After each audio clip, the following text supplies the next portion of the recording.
గురువు కళ్లల్లో ఆనందం చూడటానికే రేవంత్ రెడ్డి తప్పులు ఉన్న పిటిషన్ దాఖలు చేశారు. గోదావరి నల్లమల్ల సాగర్ కేసు సుప్రీంకోర్టులో వస్తే మీ కేసు నిలవదని కాంగ్రెస్ ప్రభుత్వానికి మొట్టికాయలు వేసింది. అంటే మీరు కావాలనే కేసు నిలవకుండా ఉండాలని తప్పుడు కేసు వేశారు. అసలు లోపాలతో కూడిన కేసు ఎందుకు వేశారు? రాష్ట్రానికి సంబంధించిన అతి ముఖ్యమైన కేసు ఇది. దీని మీద ఎందుకు రివ్యూ చేయలేదు? ఇది వైఫల్యమా లేదా ఉద్దేశపూర్వకంగా ఏపీకి జలాలు వదలడానికి, గోదావరి బనకచెర్ల ప్రాజెక్టు ముందుకు సాగడానికి మీ పరోక్ష సహకారమా? గతంలో రిట్ పిటిషన్ వేస్తే డిస్మిస్ చేస్తే మళ్ళీ 7 నెలల తర్వాత సూట్ వేస్తే అది కూడా డిస్మిస్ చేశారు. 7 నెలలుగా కేసు వేయలేకపోతున్నారు ఎందుకు అని హరీష్ రావు ప్రశ్నించారు. ఇవాళ సుప్రీంకోర్టులో మన కేసు వచ్చింది. గోదావరి నల్లమల్ల సాగర్ కేసు ఈరోజు సుప్రీంకోర్టులో వచ్చింది. సుప్రీంకోర్టులో వస్తే సుప్రీంకోర్టు ఉన్నత న్యాయమూర్తులు ఈరోజు ఏం చెప్పినారు? ఈ కేసు నిలవదు, ఈ కేసు మీరు ప్రొసీజరల్ ల్యాప్సెస్ ఉన్నాయి, మీ సూట్ సరిగా ఫైల్ చేయలేదు అని రాష్ట్ర ప్రభుత్వానికి మొట్టికాయలేసింది సుప్రీంకోర్టు. మీ ఉద్దేశం ఏంటి? మీరు కావాలనే ఉద్దేశపూర్వకంగా కేసు నిలవద్దనే మీరు తప్పుడు కేసు వేసి లోపభూయిష్టంగా కేసును ఫైల్ చేసి ఇవాళ ఆ కేసు నిలవకుండా కేసు కొట్టుడు పోయే విధంగా చేసినారు. సుప్రీంకోర్టు మొట్టికాయలు. అసలు రాష్ట్ర ప్రభుత్వం ఎప్పుడన్నా వేసిన కేసులో లోపాలు ఉంటాయా? లోపాలతో కూడినటువంటి సూట్ ఎందుకు వేశారు? ఏం చేస్తుంది అడ్వకేట్ జనరల్? ఏం చేస్తుండ్రు? ఉన్నత న్యాయమూర్తులు ఏం చేస్తుండ్రు? లక్షల రూపాయలు ఖర్చు పెట్టి సీనియర్ సుప్రీంకోర్టు న్యాయవాదులను మీరు పెట్టారు కదా, మరి ఎందుకు లోపభూయిష్టంగా? ఇది ముఖ్యమంత్రి ఆదేశాలు లేకుండా జరుగుతుందా? రాష్ట్రానికి సంబంధించిన ఇంత అతి ముఖ్యమైనటువంటి కేసు, గోదావరి జలాలకు సంబంధించినటువంటి కేసు ఇవాళ వస్తుందంటే 2 రోజుల ముందు ముఖ్యమంత్రి, నీటిపారుదల శాఖ మంత్రి, న్యాయశాఖ మంత్రి, సీనియర్ అధికారులు రివ్యూ చేస్తారు ఎప్పుడైనా. మీరు ఎందుకు రివ్యూ చేయలే? నిన్న మొన్న ఎంతసేపు బీఆర్ఎస్ తిట్టుడు, మిమ్మల్ని కోస్తాం, మిమ్మల్ని జైలు వేస్తాం, మీ రక్తం జిమ్ముతాం, దీంట్లో బిజీ ఉన్నారు మీరు.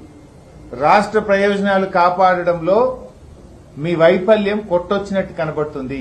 ఇది వైఫల్యం అనాలనా?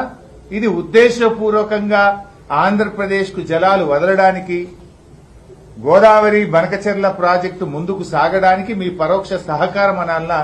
ఇవాళ మీరు సమాధానం రాష్ట్ర ప్రజలకు చెప్పాలి. ఇప్పుడు గతంలో కూడా మీరు విరిటేసినారు.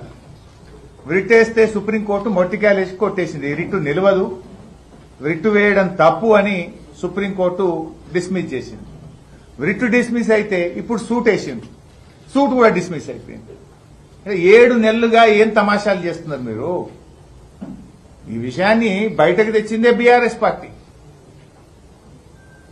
అంటే ఈ రిట్టు కూడా ఎప్పుడేసింది తెలుసా? అప్పుడు గోదావరి నల్లమల్ల సాగర్ మీద ఆంధ్రప్రదేశ్ ప్రభుత్వం టెండర్లు పిలిచింది. టెండర్లు ఫైనల్ అయిపోయి టెండర్లు ఓపెన్ అయ్యేదాకా కోర్టులో కేసు వేయలే. సో దట్ టెండర్లు మళ్ళీ ఎక్కడైనా కోర్టు స్టే ఇస్తుందేమో అని 11 డిసెంబర్ 2025 నాడు టెండర్లు క్లోజ్ అయినాయి. గోదావరి నల్లమల్ల సాగర్ టెండర్లు 11 డిసెంబర్ 2025కు పూర్తయినాయి. వీళ్ళు రిట్ ఎప్పుడు వేసిండ్రు? 16 డిసెంబర్ 2025 టెండర్లు అయిపోయినాక 5 రోజులకు సుప్రీంకోర్టులో రిట్ వేసింది. సుప్రీంకోర్టు అన్నది ఇలాంటి కేసుల్లో రిట్ వేయడానికి వీలు లేదని, అది కూడా తప్పుడు లోపభూయిష్టమైన రిట్ వేస్తే సుప్రీంకోర్టు మొట్టికాయలేసింది, రిట్ డిస్మిస్ చేసింది. రిట్ డిస్మిస్ అయితే సూట్ వేసింది. సూట్ ఇవాళ అది డిస్మిస్ అయిపోయింది. అంటే 7 నెలలు, డిసెంబర్ 16 నుంచి ఇవాళ జూలై 13, 7 నెలలుగా ఆంధ్రప్రదేశ్ కడుతున్న అక్రమ ప్రాజెక్టు మీద కేసు కూడా వెయ్యలేని మీ బలహీనత ఏంది అని మేము అడుగుతా ఉన్నాం. Why are you fail to stop the illegal project? ఆపడం వదిలేండి, కేసే వేయలేకపోతున్నారే 7 నెలల. ఇంత పెద్ద రాష్ట్రము, ఇంత పెద్ద న్యాయ వ్యవస్థ 7 నెలలుగా మీరు కేసు కూడా సుప్రీంకోర్టులో వేయకపోవడానికి గల బలహీనత ఏంది? మొదలు కేసేసినప్పుడేమో టెండర్లు అయిపోయేదాకా చూసి ఆగి, గోదావరి నల్లమల్ల సాగర్ టెండర్లు ఆంధ్రప్రదేశ్ పూర్తి చేసుకున్నాక 5 రోజులకు విరిట్ వేస్తుంది. విరిట్ డిస్మిస్ అయిపోయాయి.